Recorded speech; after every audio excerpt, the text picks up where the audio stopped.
Bismillahirrahmanirrahim. Assalamualaikum warahmatullahi wabarakatuh. Baiklah, kami dari kelompok 10 ingin mempresentasikan hasil makalah kami.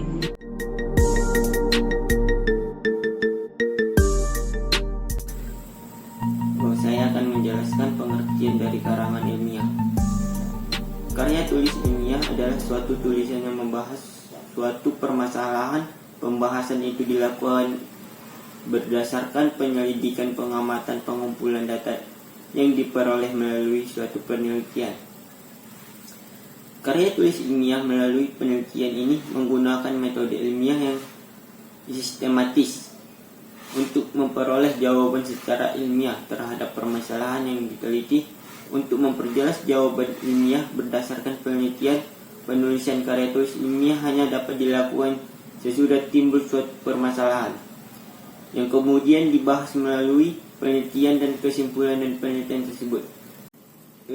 Langkah-langkah penulisan karya ilmiah pada umumnya meliputi 4 tahap. Yang pertama, perumusan masalah. Yang kedua, pengembangan hipotesis. Yang ketiga, pengumpulan dan analisis data. Yang keempat, pengujian hipotesis. Saya akan melanjutkan hasil presentasi kami, yaitu keempat langkah di atas itulah yang perlu kita pegang dalam mengembangkan gagasan dalam penulisan artikel ilmiah.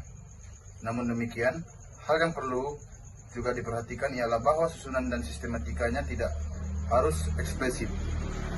Bahkan jangan sekali-kali mengeksplisitkan 4 langkah tersebut dalam karya tulis ilmiah, paper, makalah, maupun artikel, karena justru akan mengganggu pembaca dalam memahami inti karya tulis tersebut.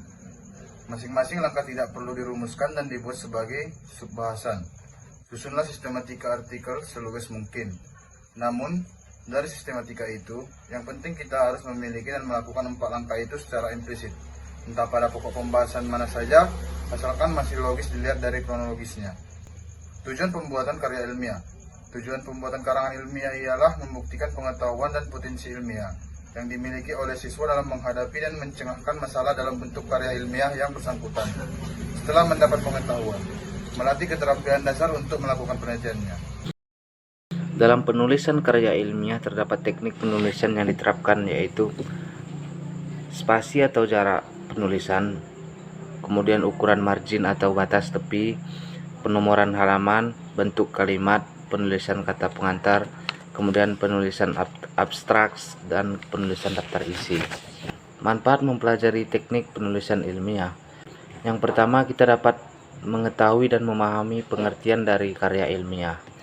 Yang kedua, kita dapat mengetahui dan memahami ciri-ciri karya ilmiah. Yang ketiga, kita dapat mengetahui dan memahami teknik penulisan karya ilmiah dan menerapkan dalam penyusunan karya ilmiah.